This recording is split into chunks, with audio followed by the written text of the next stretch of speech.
attachment to the lotus feet is perfection, flows all the time. He opens my dark eyes and fills my heart with transcendental knowledge. He is my Lord, as the earth, but the ecstatic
You know, if someone has a dime or something, you can actually tighten the screw and it won't do this. Or it's a little screwdriver or something like that.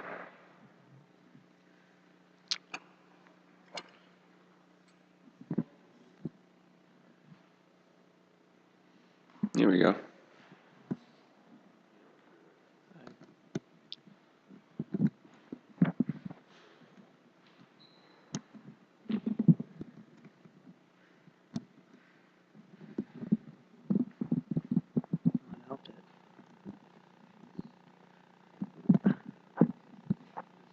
Thank you.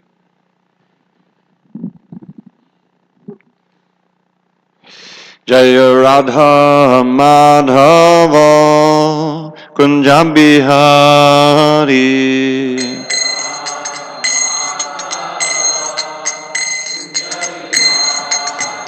Jaya Radha Madhava Kunja Bihari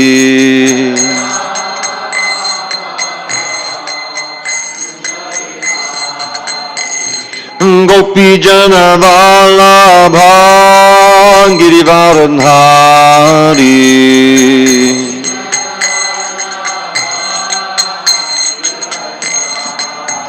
Jai Gopi Jana Vallabha Girivardhari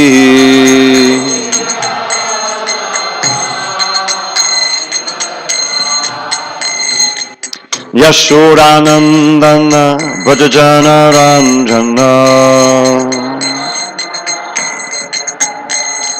Yashodanandana Vrajajana Ranjana Yamuna Tira Vanachari Yamuna Tira Vanachari Jaya Radha Madhava Kunja Bihari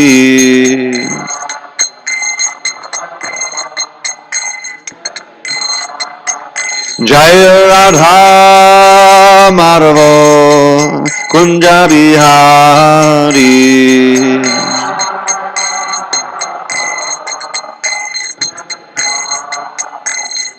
Gopi Janavallabha Girivardhari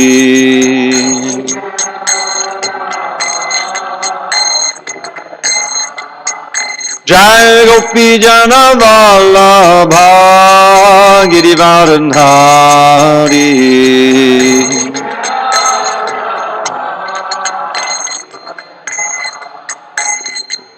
Yashodanandana Bhajana Ranjana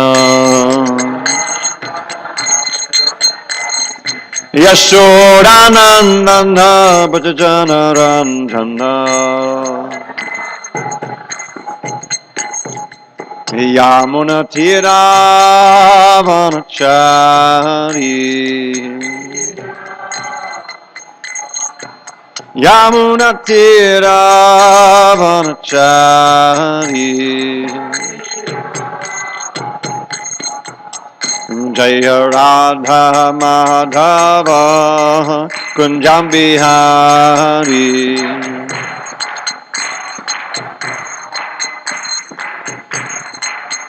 Jaya Radha Madhava Kunja Bihari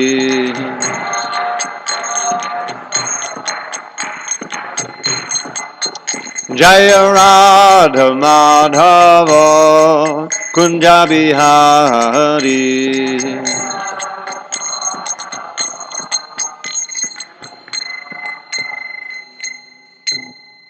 Jai Mr. Paramahansa Bhuttikacharya Ashtottara to the Sri Srimad, His Divine Grace, Śrīla A.C. Bhakti-Vedanta Swami Prabhupada ki Jai. ISKCON BBT Founder Acharya, Śrīla Prabhupada ki Jai. Jai Vishnupad Paramahansa Bhuttikacharya Ashtottara to the Sri Srimad, His Divine Grace, Śrīla Bhakti Siddhanta Sarasvatī Ṭhākura ki Jai. Anandakoti Vaishnavinda ki Jai. Namacharya Śrī Haridas Thakur ki Jai. Grantaraj Srimad Bhagavatam ki Jai. Samaveta Bhakta-vrinda ki Jai. All glories to the assembled devotees. All glories to the assembled devotees. All glories to the assembled devotees. All glories to Sri Guru and Gauranga.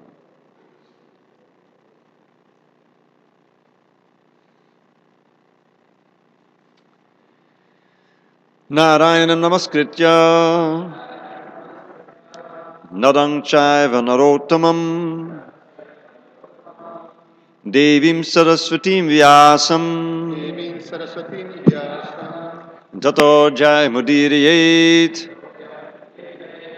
Before reciting the Srimad Bhagavatam, which is our very means of conquest, we should offer our respectful obeisances unto Lord Narayan, the Supreme Personality of Godhead, unto Narayan Rishi, the supermost human being, unto Mother Saraswati, the goddess of learning, unto Srila Vyasadeva, the author, and unto Srila Prabhupada, the translator, commentator, and our spiritual master. Nashta prayesha badreshu Nityam bhagavata-sevaya Bhagavatyuttama shloke Bhaktim bhavati naishtiki. By regular attendance in classes on Srimad Bhagavatam, and by rendering devotional service to the pure devotee, all that is inauspicious within the heart is destroyed almost to nil, and loving devotion to the Supreme Lord, who is glorified in transcendental songs, is established as an irrevocable fact. Om Namo Bhagavate Vasudevaya. Om Namo Bhagavate Vasudevaya. Om Namo Bhagavate Vasudevaya.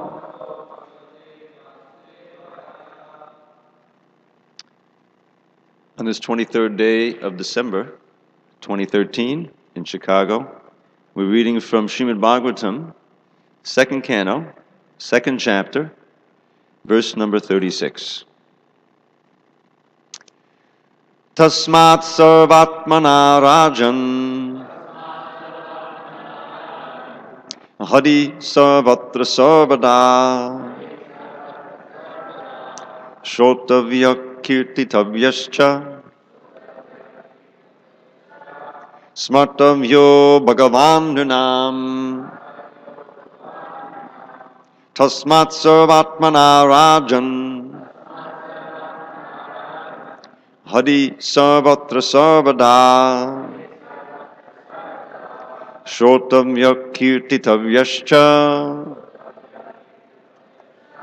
smartavyo Bhagavān nṛṇām tasmāt sarvātmanā rājan hariḥ sarvatra sarvadā śrotavyaḥ kīrtitavyaścha smartavyo Bhagavān nṛṇām.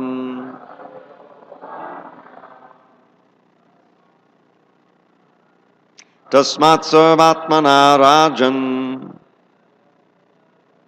hariḥ sarvatra sarvadā śrotavyaḥ kīrtitavyaścha Bhagavān nṛṇām. Tasmāt sarvātmanā rājan hariḥ sarvatra sarvadā śrotavyaḥ kīrtitavyaścha smartavyo Bhagavān nṛṇām. Tasmāt sarvātmanā rājan hariḥ sarvatra sarvadā śrotavyaḥ kīrtitavyaścha smartavyo Bhagavān nṛṇām. Ladies? You can do it. Tasmāt sarvātmanā rājan hariḥ sarvatra sarvadā śrotavyaḥ kīrtitavyaścha smartavyo Bhagavān nṛṇām. Anyone else? Tasmāt sarvātmanā rājan hariḥ sarvatra sarvadā śrotavyaḥ kīrtitavyaścha smartavyo Bhagavān nṛṇām. Tasmāt, therefore, sarva, all, ātmanā, soul, rājan, O king, hariḥ, the Lord, sarvatra, everywhere, sarvadā, always, śrotavyaḥ, must be heard, kīrtitavyaḥ, glorified, cha, also, smartavyaḥ, be remembered, Bhagavān, the personality of Godhead, nṛṇām, by the human being. Translation: O king, it is therefore essential that every human being hear about, glorify, and remember the Supreme Lord, the personality of Godhead, always and everywhere. Purport. Śrīla Śukadeva Gosvāmī begins this verse with the word tasmāt, or therefore, because in the previous verse he has already explained that there is no auspicious means for salvation other than the sublime process of bhakti-yoga. The bhakti-yoga process is practiced by the devotees in different methods like hearing, chanting, remembering, serving the lotus feet of the Lord, worshiping, praying, rendering service in love, becoming friendly, and offering all that one may possess. All 9 methods are bona fide methods, and either all of them, some of them, or even one of them can bring about the desired result for the sincere devotee. But out of all the 9 different methods, the first one, namely hearing, is the most important function in the process of bhakti-yoga. Without hearing sufficiently and properly, no one can make any progress by any of the methods of practice. And for hearing only, all the Vedic literatures are there, compiled by authorized persons like Vyasadeva, who is the powerful incarnation of Godhead. And since it has been ascertained that the Lord is the supersoul of everything, he should therefore be heard and glorified everywhere and always. That is the special duty of the human being.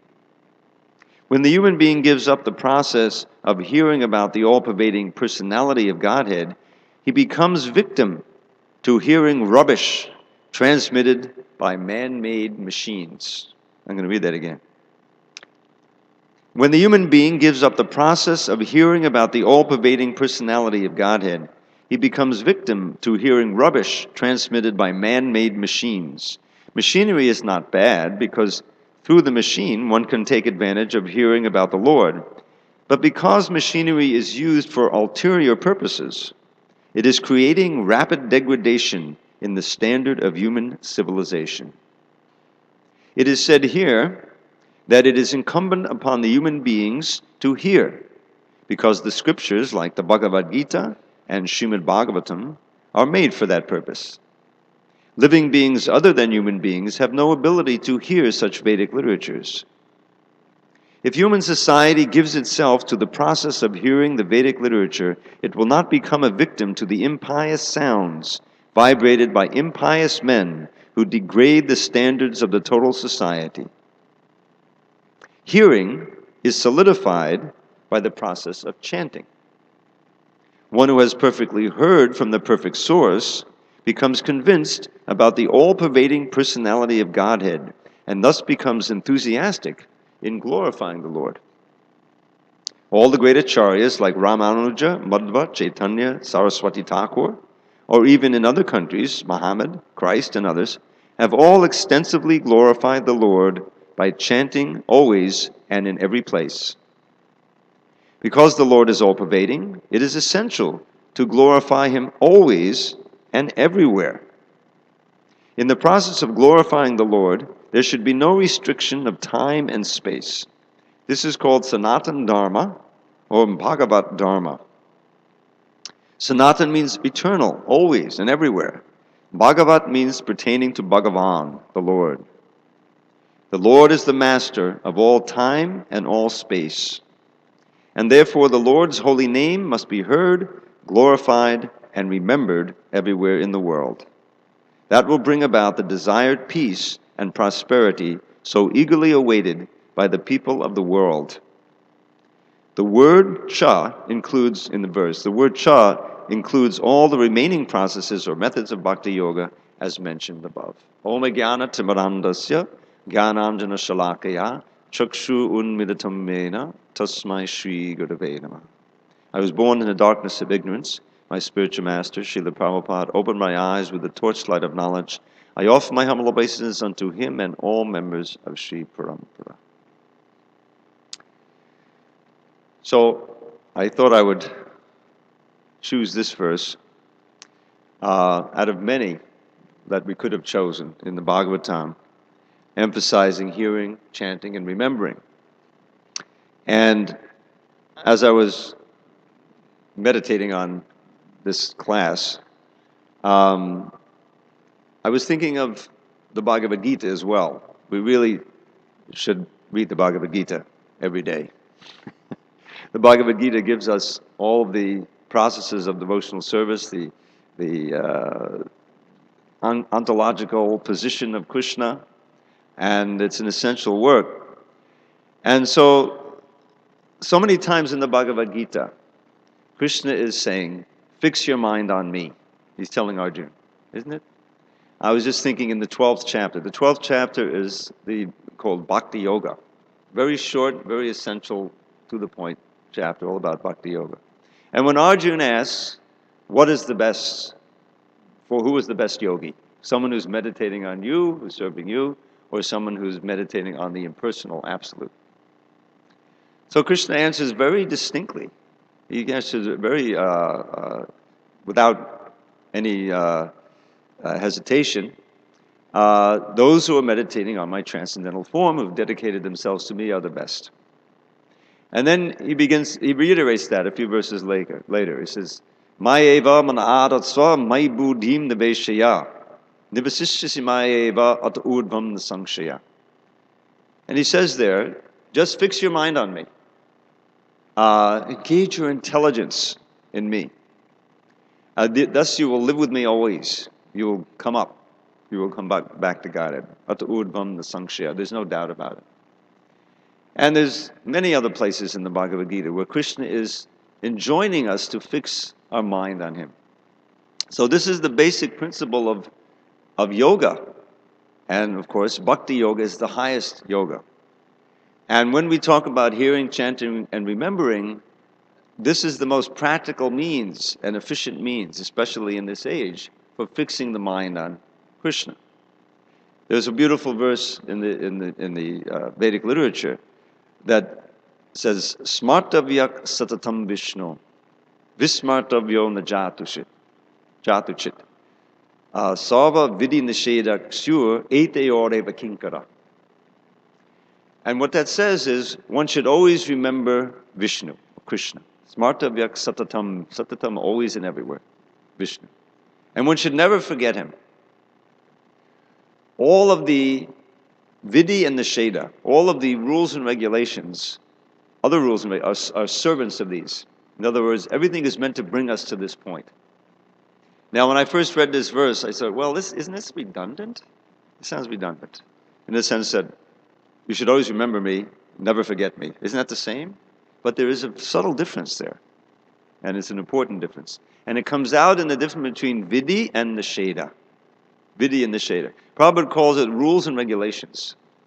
Now, in English, there's not that much difference, you know. But what he means there are the do's and the don'ts. The do's and the don'ts.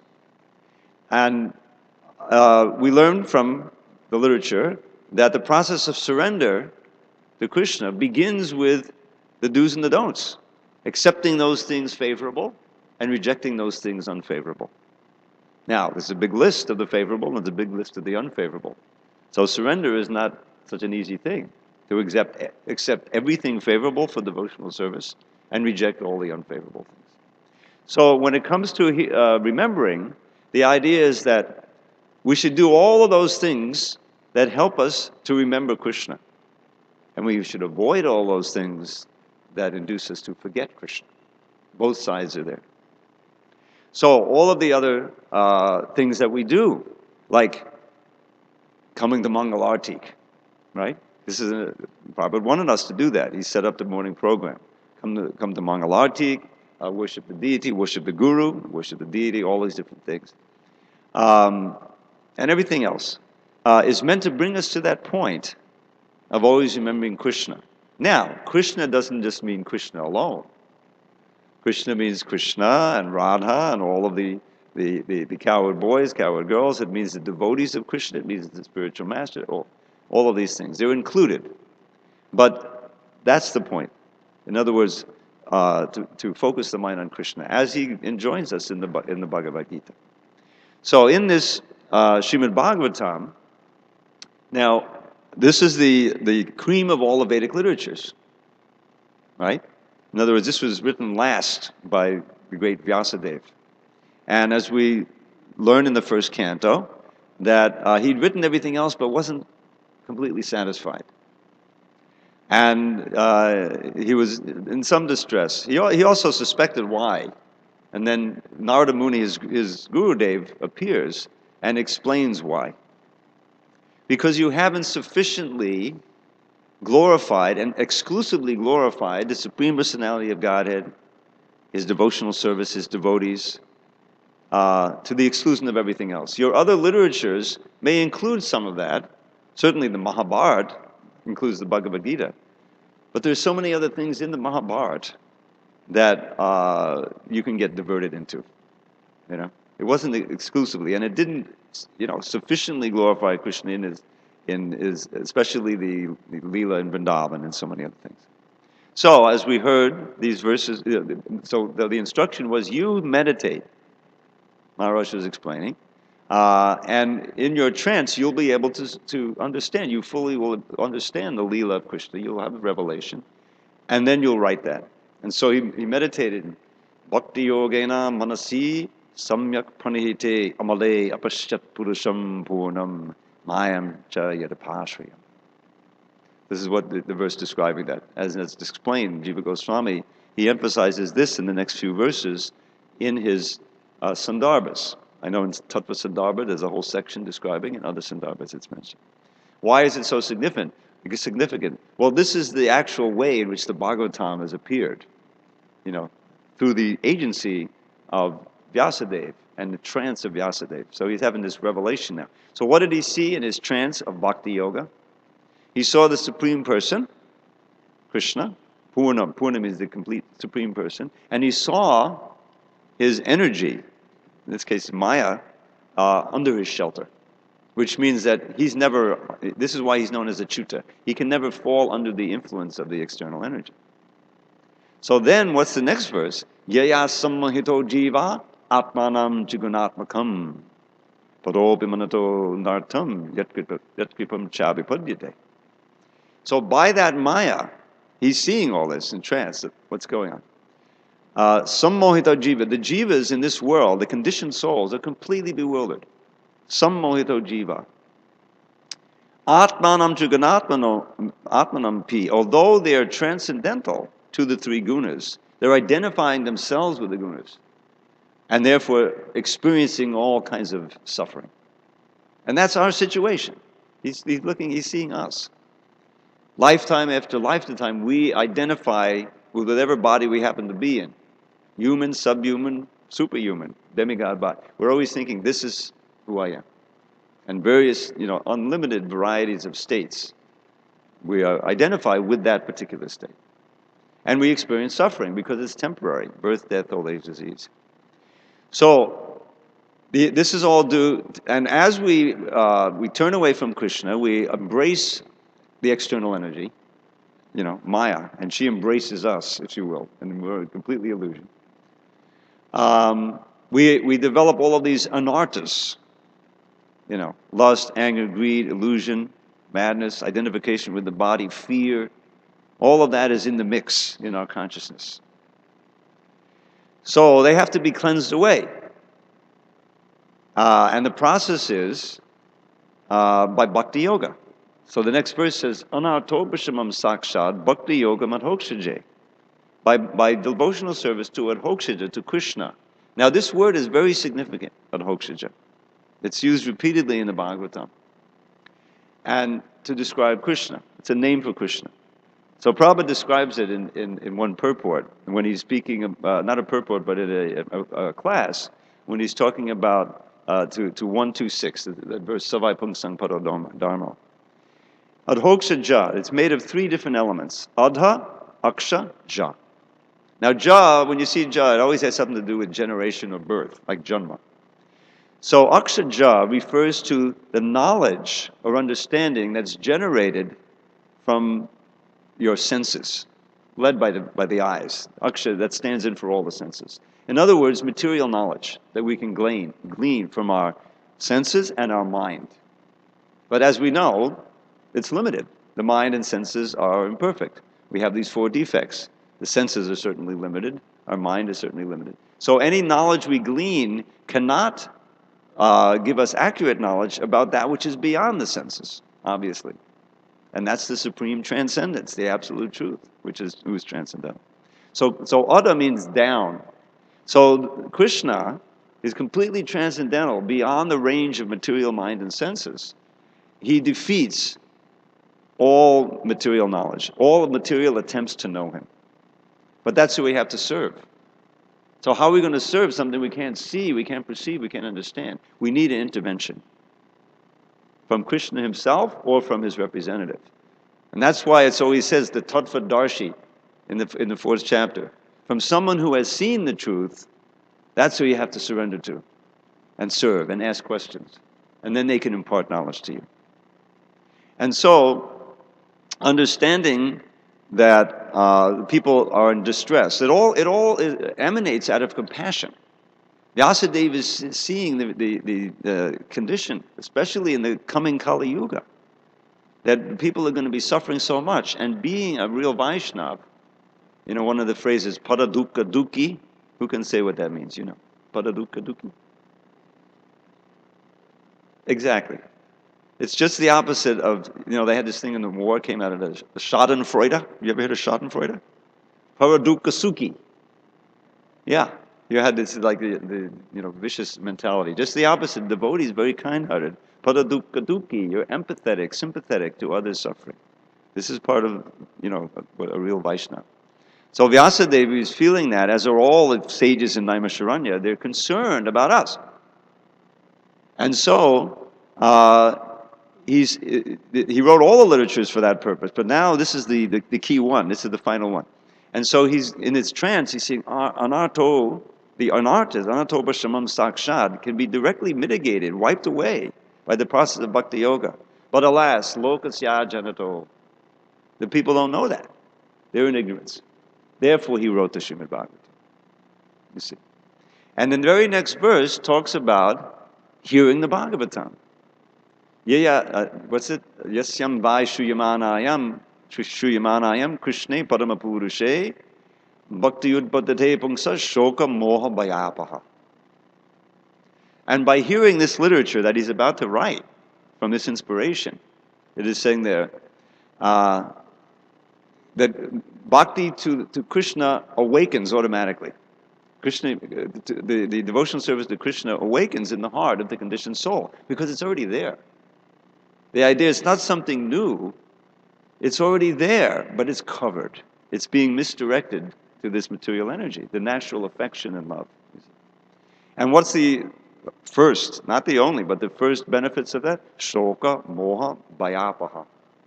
The lamentation, illusion, and fear is destroyed, is taken away.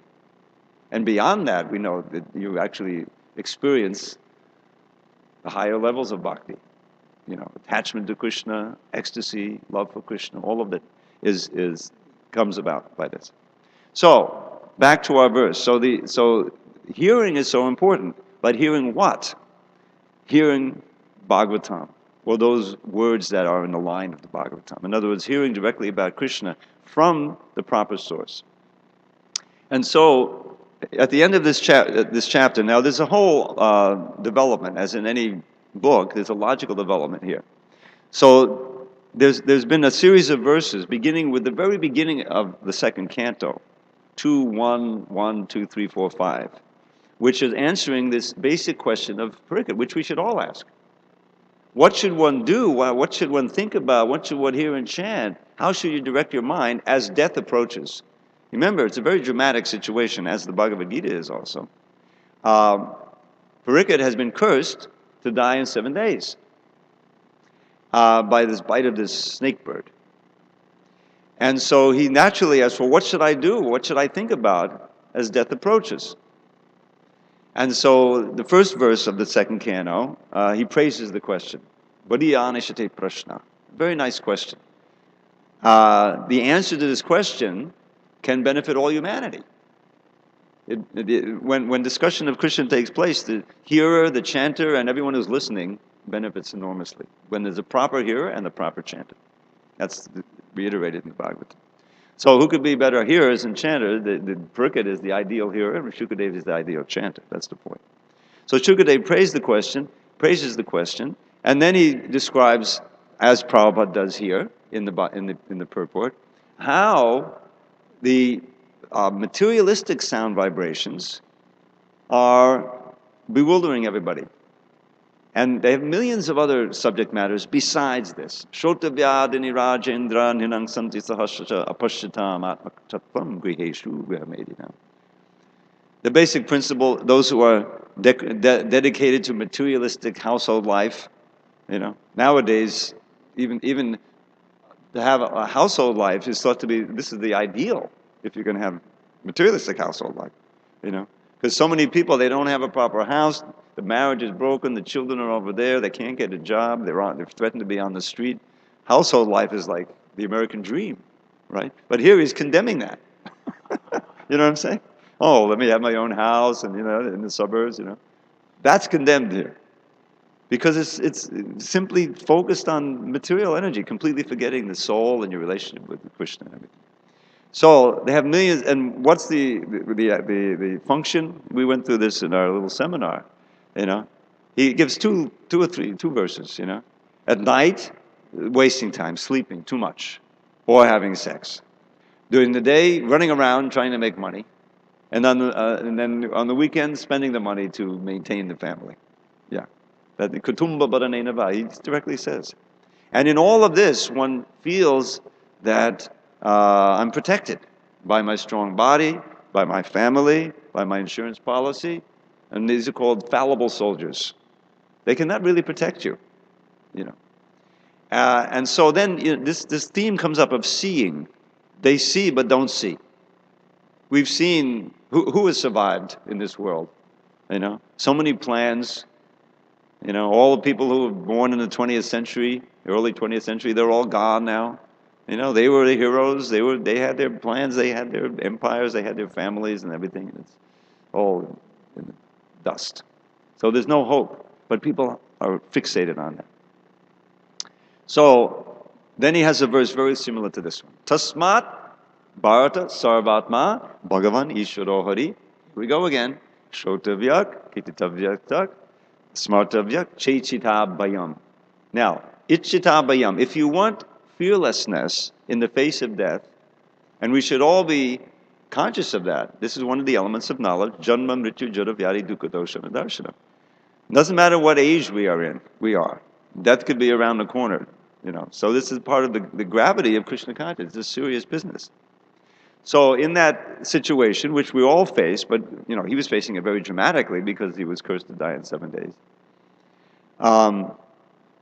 This is what you should do. He invests in Bharata. Bhagavān Ishvaro hariḥ. He gives 4 different designations for Krishna. Supreme Personality of Godhead, Sarvatma, the Super Soul, the Supreme Controller, Ishvara, and Hariḥ, Krishna, the remover of all distress. Hear about, chant about, and remember. This is the key. And this is the theme that we're dealing with here. So it all comes back to that. And everything, these 3 processes are helping us to become conscious of Krishna at all times and in all places.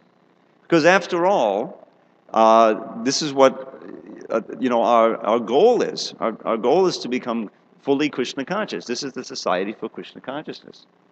Now what the benefits are, one may think, well, what's the benefit of that?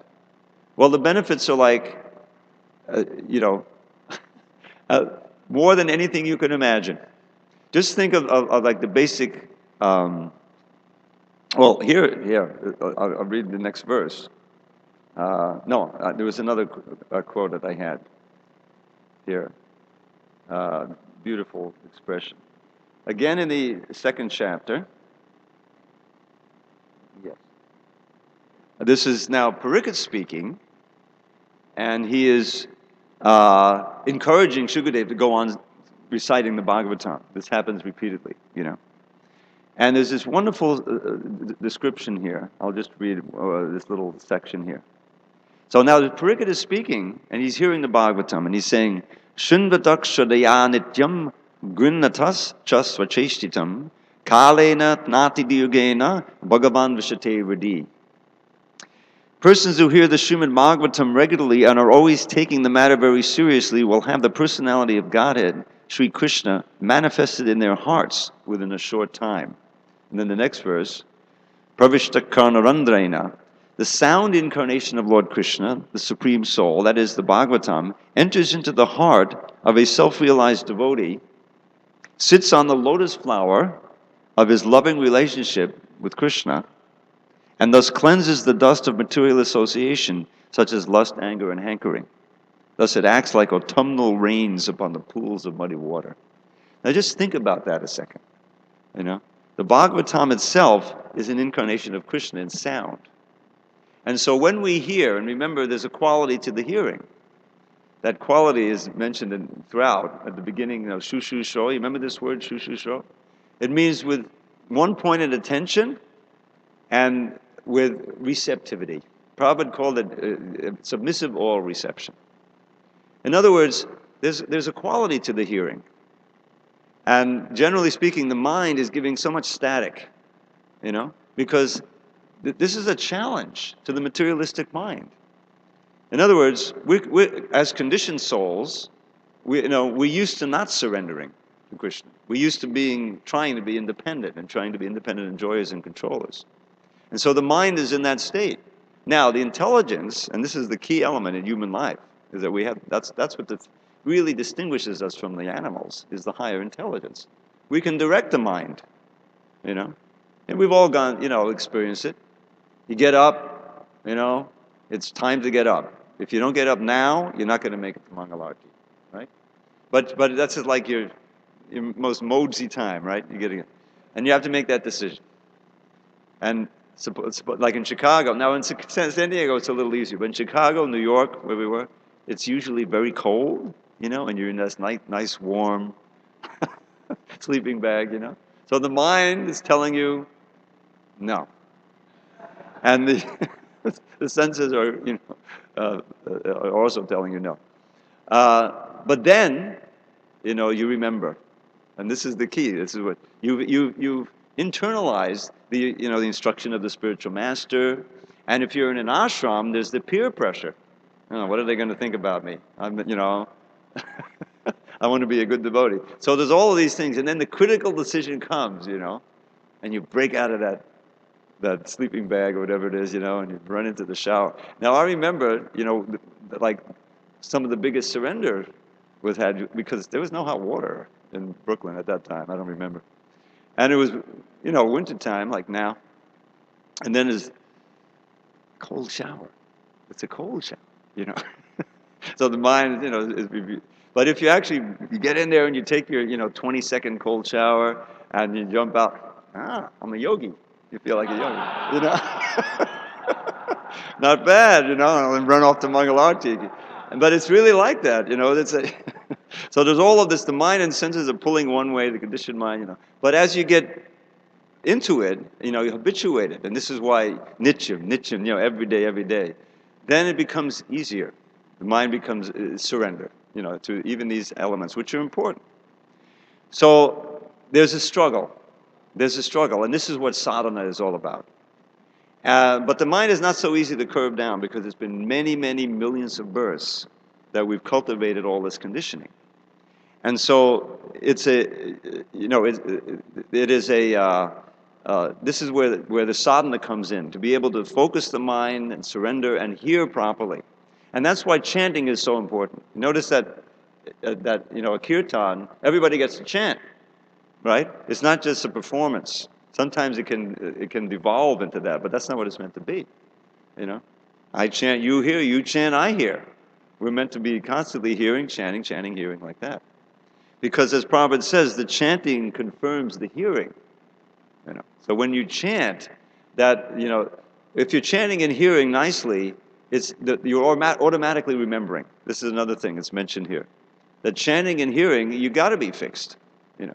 So, but sometimes it's difficult to bring yourself to that point of surrendering to the chanting and hearing. Well, as I was chanting the japa, we all have experience. You chant your japa. Okay, I'm hearing. It's nice. Just had a nice kirtan. I'm remembering the deities, chanting. But as 10 minutes, 20 minutes, half an hour, the mind starts to assert itself, and there's so many things that come up, and you find, well, what happened? Did I even hear that round? Maybe I should chant it again. And it's a struggle. So that's where the sadhana is. And just imagine, as we're moving toward our 12th round, 16th round, just imagine doing that 12 of those 16 every day. This is what Bhaktisiddhanta Saraswati did.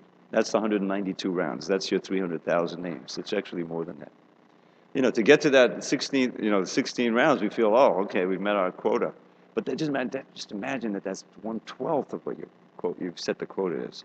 Now that is the controlled mind. That is, a real heroic, meditation, full absorption. And as mentioned here, Krishna is non-different from that sound. We learn just about the holy name. So many important descriptions. What is that? Vinadvan nama namino. How does it start? Namachintamani, thank you. Namachintamani Krishna's Chaitanya Rasa Vigraha, Purnak Shuddho, Nityamukto, Abhinadva nama namino. So the holy name is like a chintamani gem. That means you touch it you touch the name with your consciousness, and it transforms you. It transforms the consciousness. It's proactive. It's not a dead sound. Chaitanya rasa vigraha, the very form of all the rasas. In other words, you can experience your rasa just by chanting, purely, by coming to the point of it'll awaken it there, like a touchstone active. It's complete. The complete process of yoga is there, chanting Hare Krishna. Shuddho nityamukta. The holy name is eternally pure, purifies the chanter, and eternally liberated. You become liberated from all effects of the modes of nature. Now, why is that? Because the name is non-different from the named. There's no difference between Krishna and his name. Now, to realize that is an advanced state, but we should know that theoretically, at least. So when we chant and we hear nicely, Krishna enters into the heart. He's already there, but he manifests. And as we've heard repeatedly on this weekend, he purifies. He's purifying of us of all of these anarthas and bringing us closer to him. He's clearing away all of the crud that's preventing us from seeing him who's already there. You see, that's how it's works. Krishna is already here. He's already everywhere and always, But we've forgotten that. So it's a process of remembrance. So here he sits on the lotus flower of the loving relationship. Now, one thing I wanted to mention about the previous verse, of course, there's different ways of understanding the verse. And one of the ways, Vishwanath Chakravarti translates is that one who regularly and faithfully Shrunvata Shradaya Nityam Grunata Svatracheshtitam. Svatracheshtitam can also refer to Krishna's lila, Krishna's activities, as described in Bhagavatam.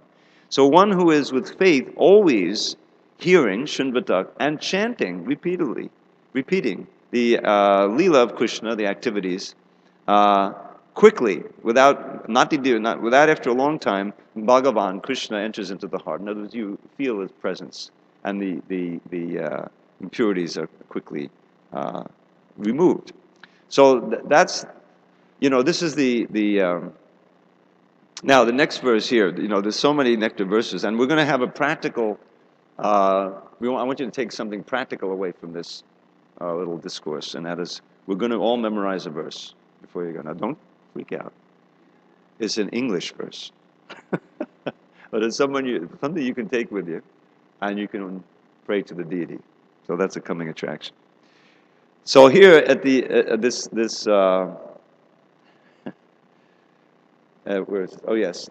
back to the verse of the day. So what happens there? Just to put it in context, at the beginning, as I was saying, the first question and the first answer has to do with hearing, chanting, and remembering. The Bhagavatam kind of begins again at the beginning of the second canto. This is where Śukadeva actually starts speaking to Parikshit. The first canto was filled with wonderful, incredible instructions, and we learn how Parikshit appeared, how the Bhagavatam got to be. But it's introductory, so it's beginning again, and the third, fourth verse is about hearing, chanting, remembering. And what is the benefit of that remembrance? Well, then there's this other famous verse right there. Etavan sankhya yogabhyam swadharma padinishtaya janmalabhak parak pungsam ante narayana smritihi.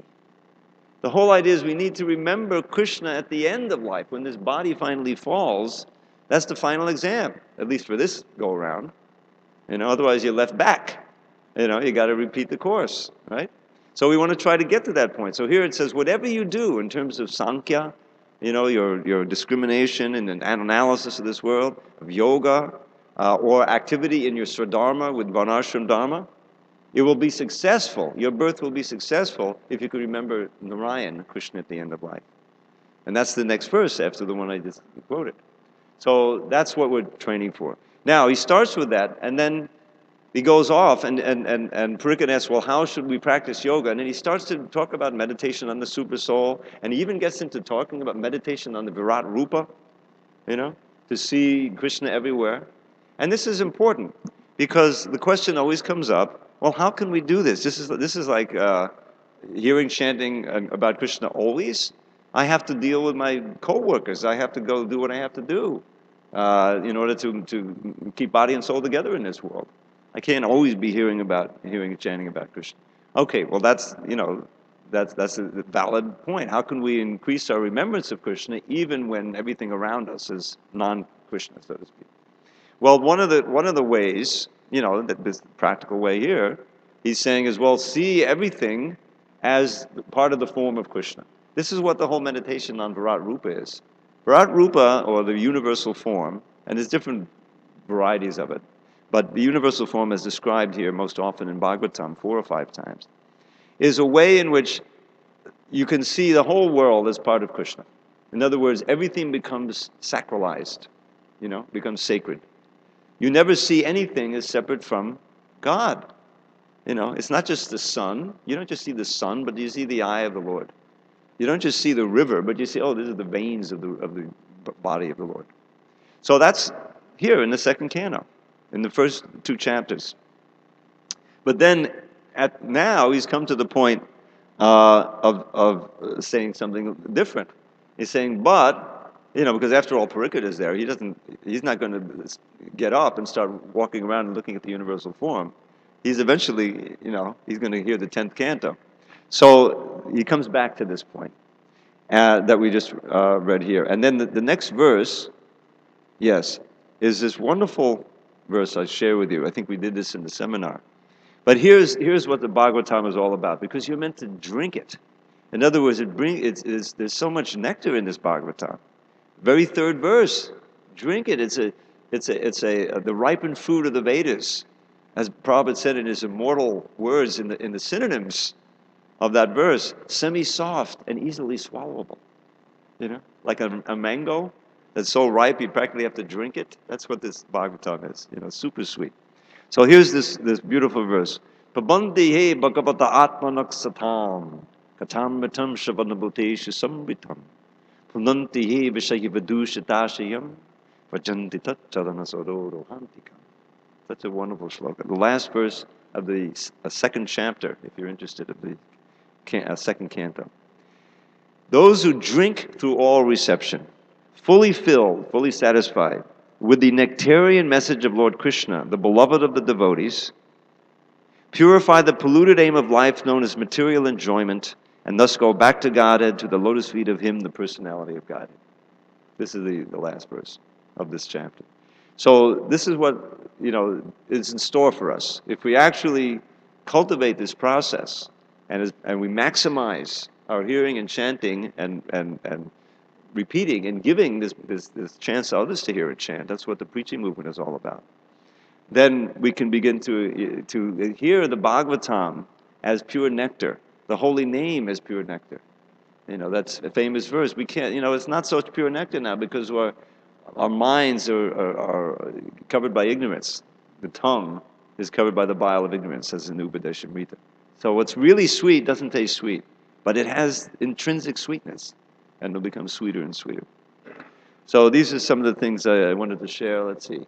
We have some more time, and I had some other points to make. But if there's any questions so far, then we can do our memorization. Maharaj? Jai. Jai. Haribol. Guru Tattva question. The definition of adhokshaja, given those 3 parts to it, very, very nice. That's Krishna who's adhokshaja, he's in that position. And then several times you spoke about, in addition to how we should hear, it was who we should hear from. And in a number of ways, you referred to the 434 verse with the Tattvadarshi. Right. So the person who's in touch with adhokshaja, not the, in this purview of the material sphere, but seer the truth. Right. So now the question, what does that mean? See, well, let me do a little more. Okay. Seer of the truth, does it mean from the hearing process, I now have, with faith, identified he who is beyond.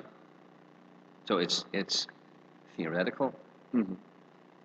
that the seer of the truth, or does it mean one who has actually seen the form of Shyamasundar? Does it mean that?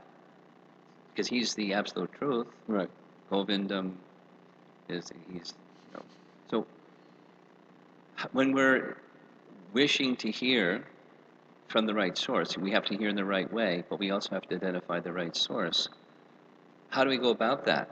I mean, where's the bar? Right. How high is the bar? That's a very good question. Thank you, Maharaj. As you were speaking, I recalled the first time that Prabhupada left New York. Because up until that point, class meant Prabhupada's giving class, right? They were all the hearing. I mean, in 26 Second Avenue. I'm talking like the very first beginning. And then, what? He's going to the West Coast? He went to San Francisco. Many of you know the history. And then, what? I have to hear from this devotee, that devotee. How are we going to manage without Prabhupada directly?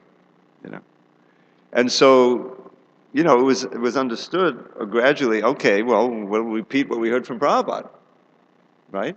And that's how we'll go on. And Prabhupada approved of that. In other words, yes, now you hear from those who are a little more advanced. The 4-month devotees instead of the 1-month devotee. He'll give the class, and whatever as it goes on. So the basic principle is that the sound originates, with Krishna, and it comes down, purely. And this whole idea of handing, the parampara, it's handed down without distortion or, as Prabhupada said, ulterior motives. That's the first thing. And so this is our great fortune. We've all come in touch with Prabhupada. He reached out, inspired by his spiritual master and Krishna Chaitanya Mahaprabhu, empowered to do that, and to give it purely. It's certainly a tattvadarshi. But the question arises, well, okay, but I'm not a tattvadarshi. Can I give class? Why should they hear from me? Why should anyone hear from me? Well, we have the recordings and all that, but still, we were meant to have, Prabhupada wanted us to come up to the standard. So the way I understand it is that if one is sincerely following the word, the instructions of the real tattvadarshi, and is conversant, doesn't have to know all the verses, but is conversant with the philosophy and meeting the standard, studying nicely, then that person can also be, I don't want to use the word, but it is the word that really describes it, channel, is that you're also able to give that same knowledge and have its effect. Without practicing, you can't preach. In other words, it's not going to work if some materialist or impersonalist comes up here and talks about the Bhagavatam, But as a devotee, if one is a sincere devotee in following, then they can also, it's not exactly equivalent, obviously, but it is still purifying, and the same energy, the purification can take place to whatever degree the person is pure and knowledgeable. So that's how I understand it. Yeah. I want to turn the topic a little more. Go ahead. And I'll just put it as a question. So, the other day, someone came, congregation member, and they had a question about faith and surrender. Are the same? Are they different? How does it work? Because we hear about surrender, and so with that, those two distinctions, they're connected, but they're distinct. With that distinction, I'm a new devotee. I've been introduced to the Hare Krishna movement, and I'm practicing Krishna consciousness, and I hear about this guru term, and I'm supposed to surrender to a guru, and Bhagavad-gītā says a tattvadarshi, so how am I supposed to think of, not just, hear, is it okay to hear class from Dravida Prabhu because he hasn't seen Shyamasundar yet? Right. Is it, not just hear from you, but surrender and see as guru. So I want to, just a little other embellishment. I'm sure from your association with Badri Narayan Prabhu, you're quite familiar with that wonderful literature, the harmonizing lines of authority, and Yes. and making it. It's really important that the culture of the Hare Krishna movement doesn't just see the Diksha Guru, that whatever here Guru means the Diksha Guru, Yeah. they're persons who are delivering. So who are persons who are eligible, this new devotee, congregational member, or bhakta, or whatever? How is it, am I like shortchanging myself, or am I deluding myself if I don't have the faith that here's an individual? You've answered it, but I want you to expand it a little bit more. That they've seen Shyamasundar, and that's the person. I have to find that person. How do I know who that person is? I don't know, but I have to find that person, and otherwise, I'm getting less than what I'm supposed to do and joined in Bhagavad-gītā, the Tattvadarshi. That's the person I'm supposed to find. Yeah. How am I supposed to think of that Well, in the varieties besides Diksha Guru? Right. So the way I understand it is that the advantage, okay, because let's face it, we're not the only product in the market right now.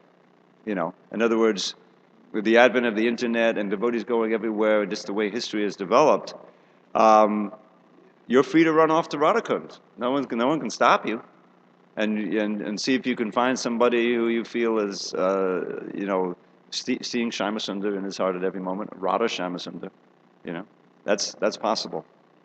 The advantage of the ISKCON culture and serving within ISKCON, let's put it that way, is that you connect to Prabhupada. This is and when you realize who Prabhupada is, when you read about him and you understand, you read his books and so forth, and the exalted status and this idea of Senapati, the Senapati means Lord Chaitanya's commander in chief, empowered to deliver the whole world, through his books, through his words, through his devotees and everything, and his institution, then this is a great advantage. And so, what makes a genuine guru within ISKCON? This has been a big topic. We worked this out over years. Well, the simple definition: someone who is perfectly representing Prabhupada, who is speaking the same words, the activity, the achar, what we call, that's what acharya means, by example, representing. Now, among those who are doing that, some are actually giving diksha. And in the process of giving diksha, or initiation, in which you take vows, and there's the process of surrender. We talk of surrender. Well, there's where the confidence comes in. And there's where the GBC comes in also. In other words, there's a process of certification. It's not just that anyone can demand to surrender. You surrender to me. There's a process of certification. This person is truly, experienced, and they're acting according to Prabhupada's instructions, and the instructions they're giving are exactly according to Prabhupada's line. Then in essence, it's not just this. That's where the faith comes in.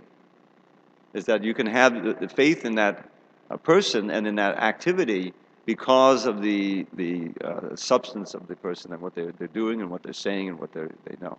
Now, when it comes to the Shiksha Guru, the activity, it's not normally said that you surrender like you do to Diksha Guru, but those are the people that you can hear from, and in many ways you do.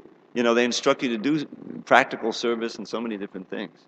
So it's not just Diksha Guru, there's Shiksha Guru, very important. And sometimes in your everyday life, the Shiksha Gurus can be more immediately influential.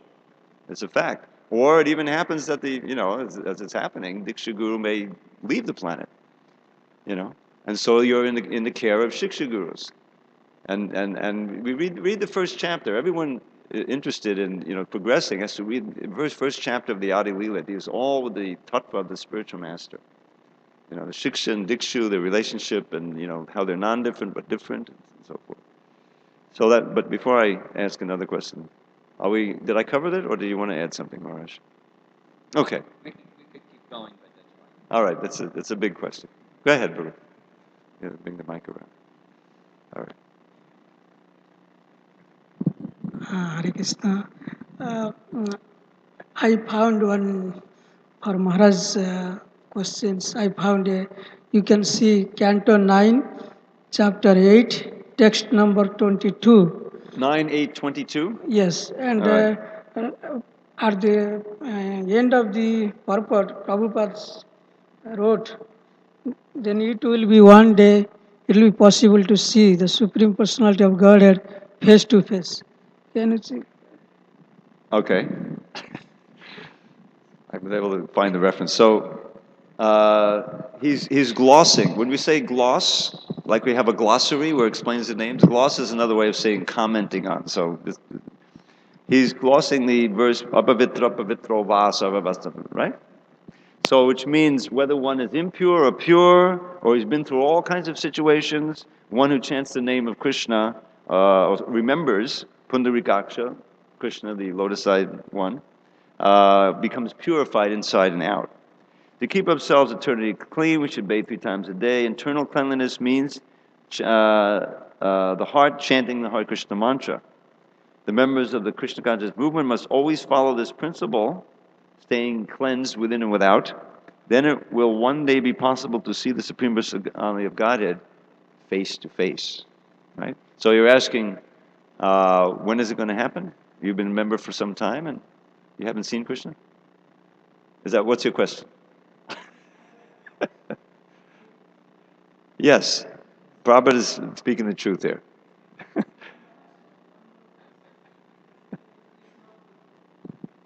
When all the demigods and they approached Krishna, then headed by Brahma, then actually then Brahma Hrudaya Adhikavanti Muhati, that then how Prabhupada is narrating that Krishna forecasted to Brahma, then Brahma to Narada, then Vyasa, then all disciplic succession.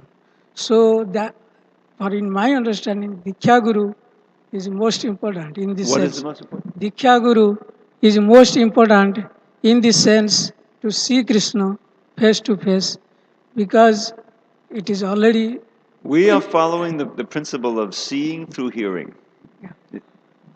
Yeah, I'm sorry. I'm not the accent. That's okay. I think I understand. Just to sum up, the words coming down, the knowledge coming down, and coming down here to Bhagavatam and Prabhupada's commentary. Yes, this is our means by which we can purify the heart, so one day we can see Krishna. But in Brahma's prayers for creative energy, he has this phrase. He says, very interesting. He says, from bhakti-yoga, paribhavata ritsoroja, ase sutekshita pato nananata puksam, yad dhyatu hudagaya vabhavayanti tadva vapu panayase sadanugrahaya. So you're very merciful to the sat, to the devotees. And when they follow the process of bhakti properly, bhakti-yoga paribhavata, you sit on the lotus of their hearts. You appear in their hearts according to how they meditate on you. In other words, if I'm a devotee of Ram, then the Lord will appear to me in that form. You see? But the key phrase is shutekshita pato. Shuta ikshita pata means literally the path of seeing through hearing. So we're back to that point of hearing. In other words, this is the means by which one day we'll see Krishna face to face. He will come to us. But we have to be very pure and advanced. Okay? Next.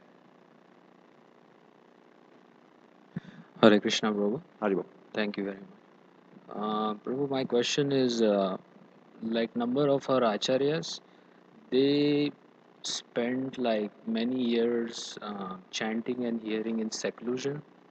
So I was trying to understand why they did that, because they discourage doing anything, in seclusion.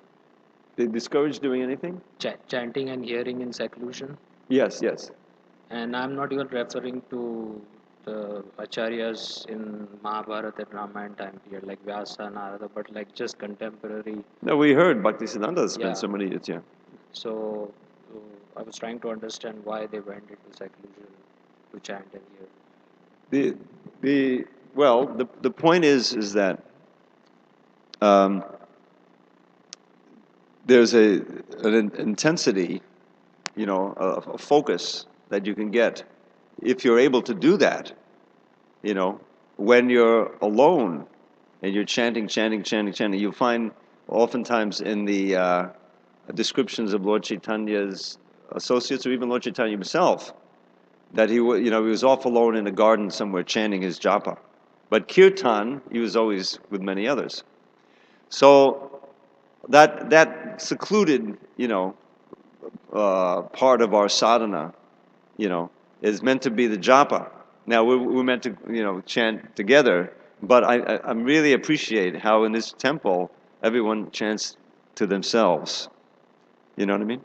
It's also possible to chant very loudly among others, and sometimes it's difficult to concentrate in that. But I see this is a very nice temple where everyone is is considerate of others that aren't, that they're also chanting like that.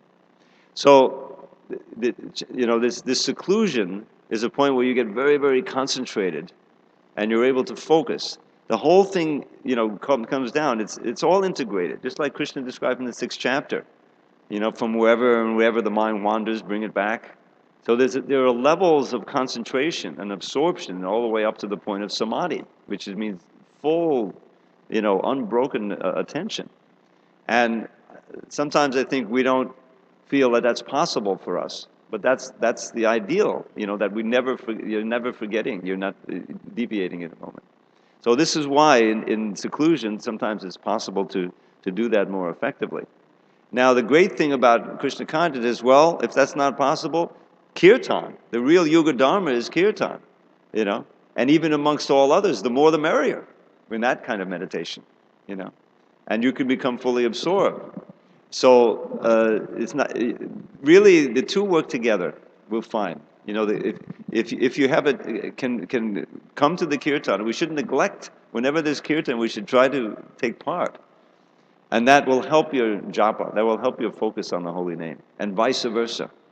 When you're chanting good rounds, you'll be much more attracted to beautiful kirtan. The holy name will you more easily become absorbed in chanting the holy name. That's the science. And that's why Prabhupada gave both. Lord Chaitanya, that was one of his main instructions. Chant the holy name on japa beads, a certain number every day. And that standard was, in that time, 64 rounds. The famous the statement that he won't accept any offerings because they would all invite him for lunch. I'm not going to accept any lunch invitation unless someone is a lakpati. Luck means 100,000. So they thought it meant, they have to have 100,000 rupees.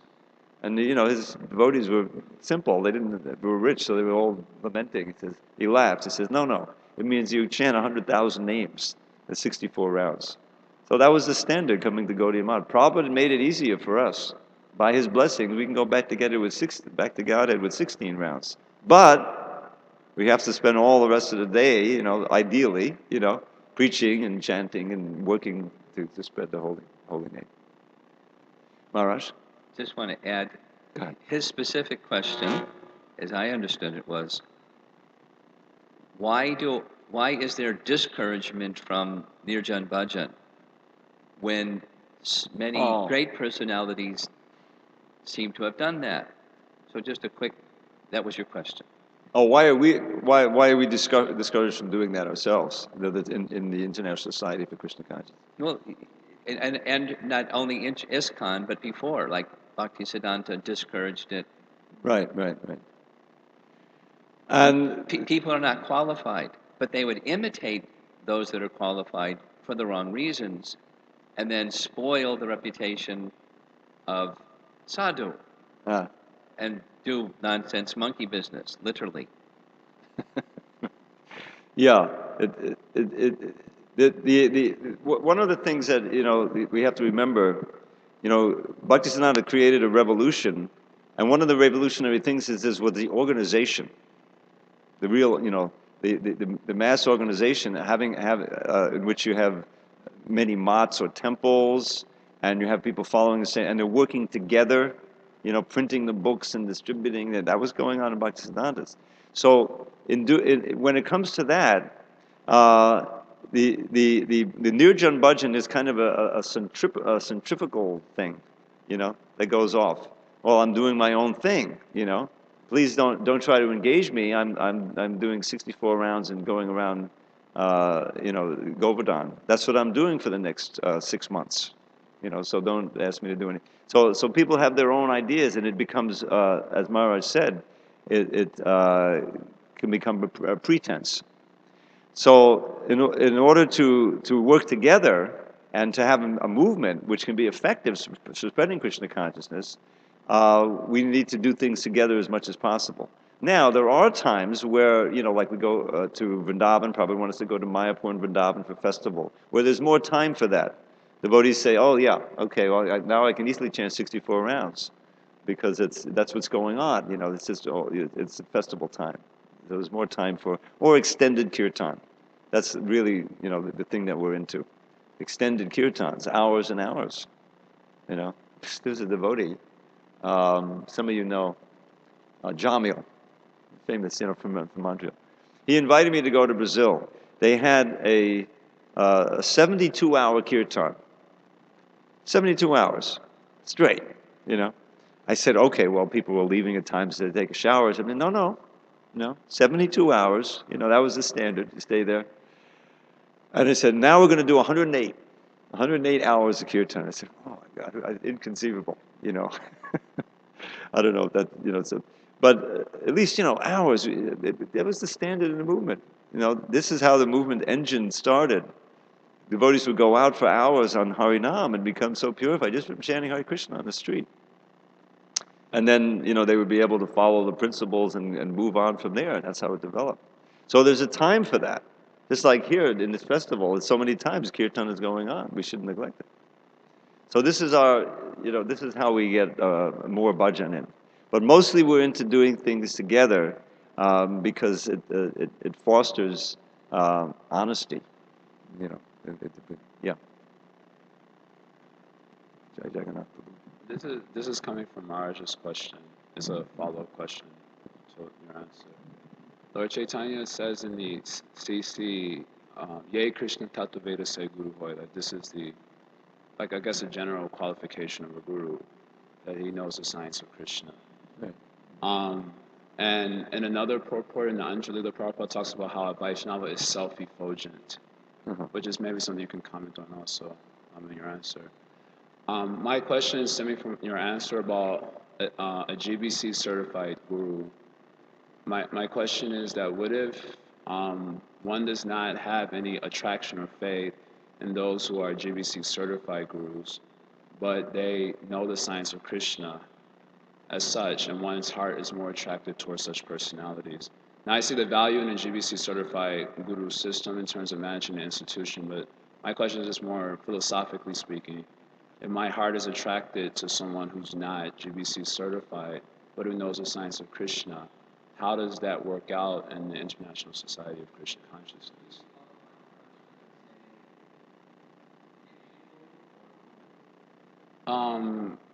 Well, the Diksha Guru,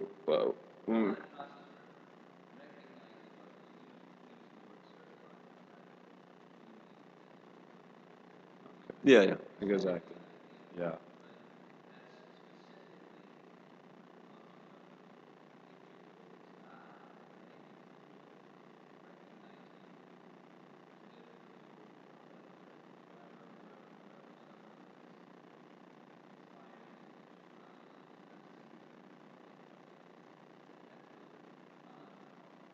Okay, let's say Diksha Guru, someone that I want to surrender myself to, receive mantras from, etc. So let's say Diksha Guru. That's well, there's two possible understandings of that. One is that person is still within ISKCON, or sometimes they're outside of ISKCON. And I'm not sure what you're referring to.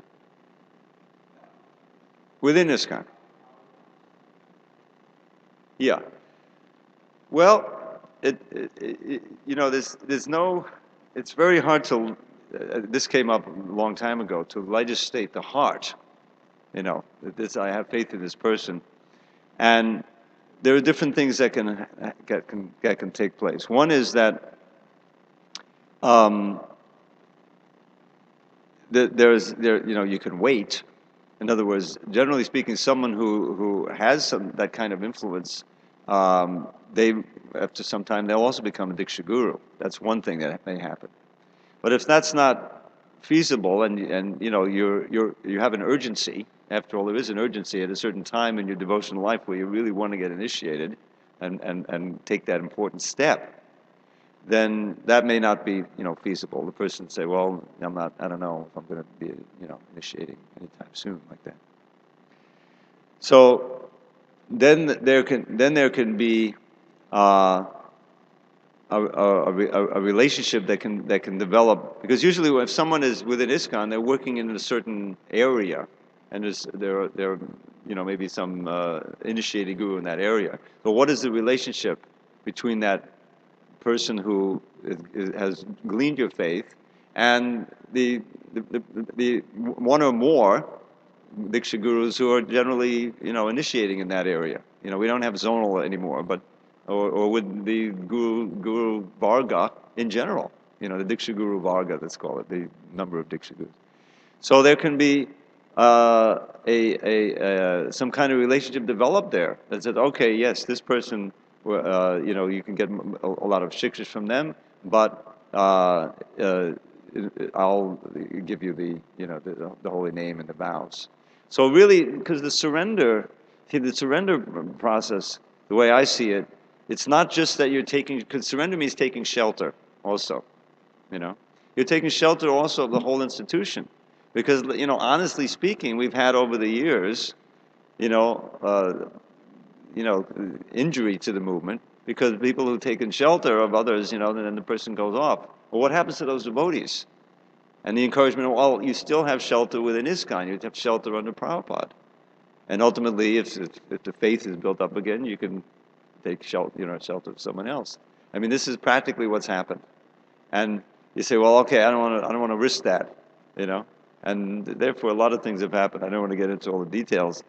But in order for the movement to go on, we've developed this parallel lines, that it's not just because other institutions, when it breaks up and it's just the guru, and if the guru is not, meeting the standard, then everyone is lost.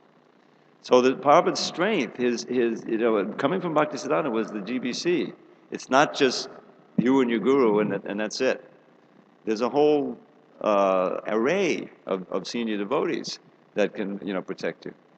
So it's a difficult thing. It's not something that you can speak of, and this is the only way it's going to work. But the faith can develop in a certain person, and then that can be also enhanced by one of the other initiating gurus. Maharaj? I'd like to add something. Sure. Real quick. Okay. Two things. Supporting what you said at the very end, I would personally like to see the culture move in the direction of what's real, which is there are many persons that were receiving shelter from and receiving Krishna Katha and Divya Gyan and everything from an array of personalities.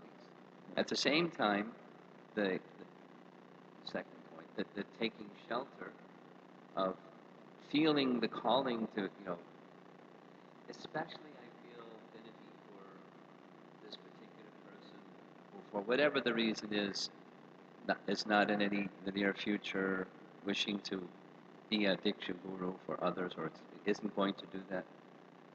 Then, as you described, it's a little embellishment of the relationship of that person who I may then receive Diksha from, the relationship of that person and the Shiksha person who I feel a special affinity for is really important. That's important. Really important. So there's resonance. I'm not going to get two different signals. I'm Exactly. going to get resonance and harmony. Yeah. And if there's any, disharmony, they'll work it out because, they have that kind of relationship. They'll work Yeah. it out. Any easy questions? We have 3 minutes, 2 minutes. Quick one.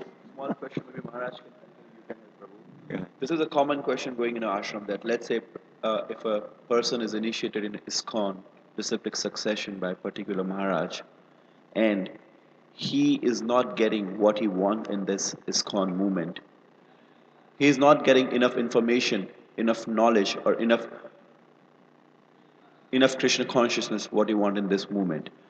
Is that person allowed to go in different Gaudiya mutt to get the same, because he's getting some high information in that particular mutt? That it is bona fide, or it is good, or it's appropriate to go there and get information from there, or stick to the process and follow the same line? It's not appropriate. That's what I would say. This is one of the wonderful things that's happened is that, for instance, we have these books that have come out from Shivaram Swami, and if you I remember when they first started to come out, one of the reasons he wrote the books was precisely because devotees were feeling, I want to get this nectar over here, this. So he wrote this book. You read the Shuddha Bhakti Chintamani. It's a complete exposition of all of the aspects of Raganuga and everything like that, and what it takes to really advance in that line. Now the question is who's competent to teach that book? That's another thing. But the knowledge is available. The knowledge is available from within society, and as I said earlier, if you go out, you also cut yourself off from Srila Prabhupada's institution. And it's very possible to cut yourself off from Prabhupada entirely. Because as Prabhupada said, famously, back in 1967, when it appeared that he might, leave the planet at that time. And one devotee asked, well, Prabhupada, should we ask one of your godbrothers to come and take over? And Prabhupada didn't say anything, and he cried, the tears, said, my guru saved me, And it's actually, offensive to think that someone else would come in. So, and he said, if they say one word different from what I've told you, it'll cause havoc. So this is the danger, is that you'll get confused, and there can be a big disruption. So if you want Prabhupada's, grace and mercy, and somehow or other find out how to do it in ISKCON. And there's so much teaching going on. There's so many courses you should be able to find. Maharaj, you have the last word on this? Okay. All glories to Srila Prabhupada. Hari Hari Bol.